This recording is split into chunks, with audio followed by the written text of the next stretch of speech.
हर एक वस्तु आप जो भी देख रहे हैं सब में भगवान का अंश है, चाहे वो जीव हो चाहे निर्जीव हो। और भक्ति सबसे बड़ी वही है। एक भक्ति तो ये कि आप मंदिर में जाओ और मूर्ति में भगवान को देखो, पर दूसरी भक्ति ये है कि आप जहां जाओ, जिसके पास जाओ, आपको हर जीव में भगवान नजर आए। जब तक हर जीव में भगवान नजर नहीं आएंगे और हर जीव पर आपकी करुणा नहीं बरसेगी, तब तक समझना कि अभी आपकी भक्ति अधूरी है, क्योंकि अभी आप केवल एक स्थान पर भगवान को देख रहे हैं। अब बुरा मत मानिएगा, लेकिन एक तरफ तो आप खूब भजन करो, एक तरफ आप खूब माला करो, खूब संकीर्तन करो, खूब आप चंदन माला लगाओ, खूब टीका लगाओ, और एक तरफ आप पशुओं को मारो, एक तरफ आप जीवों को मारो, तो आपकी वो भक्ति पूरी कभी नहीं हो सकती। क्योंकि जो जीवों में भगवान को नहीं देख सकता, उसको भगवान और कहां मिलेंगे। मेरी प्रार्थना है ये आप सभी से, मैं कोई आपके ऊपर कटाक्ष नहीं कर रही, लेकिन आप सब भी जानते हैं कि थोड़ा इस एरिया में कुछ खान पान जो होता है, खूब भजन करते हैं, खूब माला करते हैं, लेकिन वो सब माला सब भजन को एक ही बार में धो डालते हैं। आप किसी पशु को, पक्षी को, जीव को मार के अगर खाते हो तो ये जीव हत्या है, और जीव हत्या इतना बड़ा पाप है कि भगवान भी चाह करके उसको क्षमा नहीं कर सकते।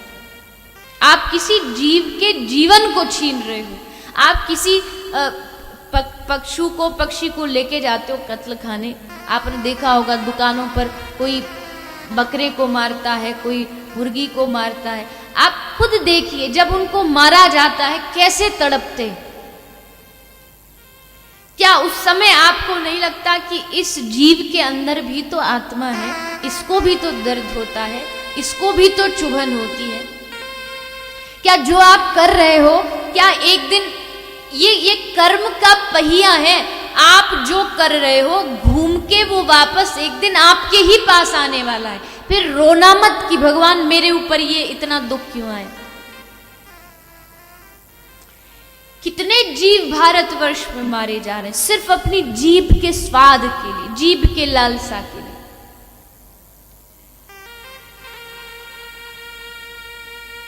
एक मछली को जब जल से निकाला जाता है कैसे तड़पती है वो, उसको बस एक ही इच्छा होती है कैसे भी कहीं से श्वास मिल जाए, बस मुझे वापस इस जल में भेज दिया जाए।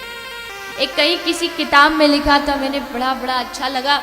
एक मछली की छोटी सी एक साथ में उसकी बेटी थी, तो दोनों पानी में तैर रही थी।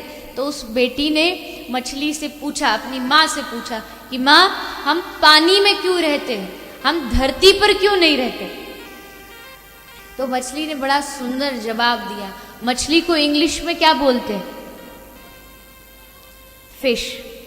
तो मछली हंसते हुए अपने उस शिशु से कहती है कि बेटा हम फिश हैं, इसलिए हम पानी में रहते हैं, क्योंकि धरती पर तो सेल्फिश लोग रहा करते हैं। ये सब स्वार्थी है, ये अपना स्वार्थ देखते हैं। इनको मतलब नहीं कि दूसरा जीव मरे, उसके साथ कोई दुर्व्यवहार हो। इनको बस अपना स्वार्थ दिखता है। मैं खुश रहूं, मैं स्वाद में रहूं, मैं आनंद में रहूं, दुनिया मरे तो मरे। हम फिश हैं इसलिए पानी में रहते हैं, सेल्फिश लोग धरती पर रहा करते हैं। भगवान ने इतनी सुंदर पृथ्वी बनाई है, और इस सुंदर पृथ्वी बनाने का कारण यही है कि भगवान चाहते हैं जब कोई पिता वृद्ध हो जाता है, बूढ़ा हो जाता है, तो वो अपने बालकों को अपनी संपत्ति छोड़ देता है कि अब हम जा रहे हैं, अब तुम इसका रखाव करना। वैसे भगवान चले गए और हम सब बालकों पर ये जिम्मेदारी छोड़ के गए कि मैं तो जा रहा हूं, पर तुम पीछे से मेरी सुंदर पृथ्वी को ऐसे ही सुंदर बना के रखना। और हमने उल्टा उसको क्या खून की नदियां बहा दी। पशु पक्षी मर रहे हैं, गौवंश मर रहा है। आज भी भारतवर्ष में टाइम्स ऑफ इंडिया के मुताबिक 50,000 गौवंश रोज मरता है, रोज मारा जाता है। इतनी भारी तादाद में अगर गौवंश मरेगा तो कितना दिन बचेगा, कितने दिन लगेंगे गौ माता के वंश को नष्ट होने में। धड़ल्ले से कत्ल खाने चल रहे हैं और उन कत्ल खानों को ऐसे सिस्टमेटिक ढंग से बनाया गया है कि उसमें प्रवेश भी वर्जित है। आप चाहो तो वहां जा नहीं सकते। यहां तक कि कुछ कत्ल खाने तो ऐसे हैं जहां पुलिस को एंट्री नहीं प्राप्त होती, उनको इजाजत नहीं है वहां जाने की। हैदराबाद का देवनार कत्ल खाना ऐसा, अल कबीर, देवनार बॉम्बे में है, अल कबीर हैदराबाद में, वहां पुलिस भी उस कत्ल खाने में अंदर नहीं जा सकती। ऐसा उन्होंने षड्यंत्र किया हुआ।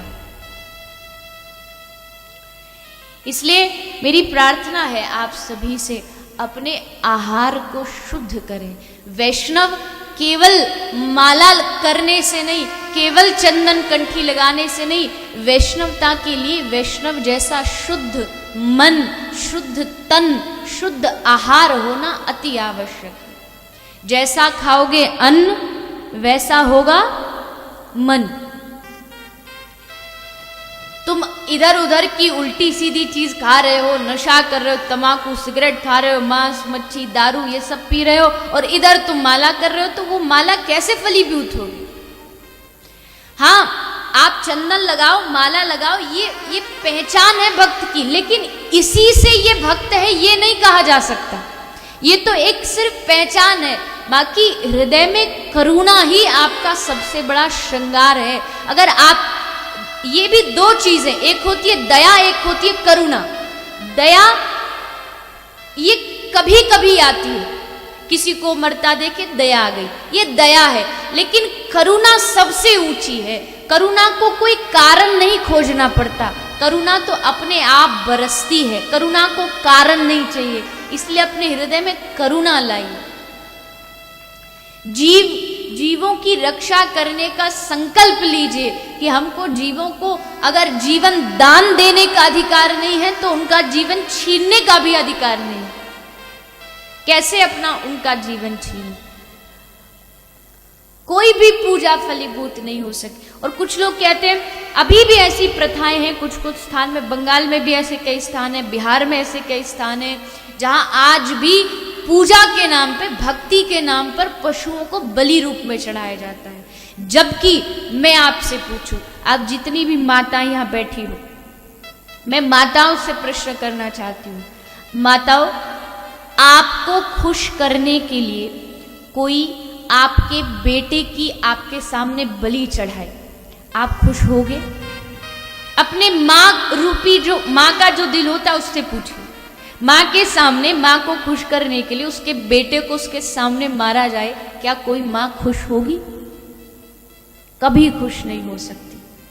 आप तो जगत की साधारण माँ हो, लेकिन वो काली, वो तो जगत माँ है, वो सबकी माँ है। भला वो अपने बालकों को अपने सामने मरता देख कैसे खुश हो सकती है?